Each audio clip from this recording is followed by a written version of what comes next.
రాష్ట్ర సర్పంచుల సంఘం పిలుపు మేరకు హైదరాబాద్కు వెళ్తున్న తమను అక్రమంగా అరెస్టు చేయడం బాధాకరమని స్థానిక మాజీ సర్పంచులు ఆవేదన వ్యక్తం చేశారు.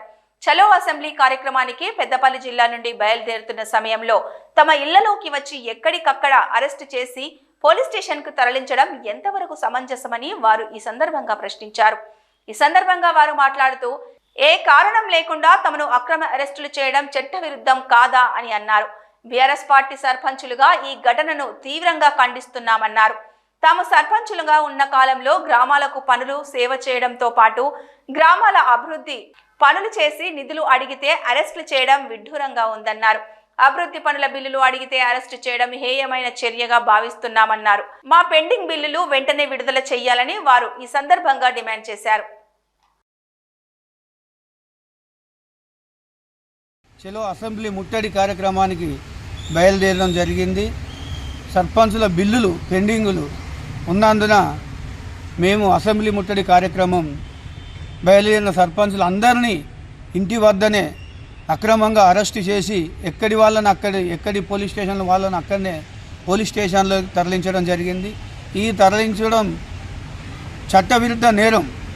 మమ్మల్ని అందరూ ఏమి చెప్పకుండా తీసుకొచ్చి పోలీస్ స్టేషన్లో పెట్టి అక్రమంగా అరెస్టును దీన్ని బీఆర్ఎస్ పార్టీ తరఫున తీవ్రంగా ఖండిస్తున్నాము. సర్పంచులు చేసిన పనులు గ్రామ అభివృద్ధికే చేశాము కాబట్టి ఆ బిల్లులు సుద్ధా ఇప్పుడున్న గవర్నమెంట్ వాళ్ళని ఇక్కడ పెద్దపల్లి నియోజకవర్గ ఎమ్మెల్యే గారిని కానీ సీఎం రేవంత్ రెడ్డి గారిని కానీ కోరడం ఒకటే, సర్పంచులు చేసిన పెండింగ్ బిల్లులకు తక్షణమే నిధులు మంజూరు చేసి సర్పంచులు అందరినీ ఆదుకోవాలని. రాష్ట్రాన్ని సుభిక్షంగా పాలించి 2019వ సంవత్సరం నుంచి 2024వ సంవత్సరం 5 సంవత్సరాలు మా సర్పంచులు గ్రామాల రూపురేఖలు మార్చి మేము కష్టపడి ఈ గ్రామాల రూపురేఖలు మార్చి అనేక అభివృద్ధి పనులు చేయడం జరిగింది.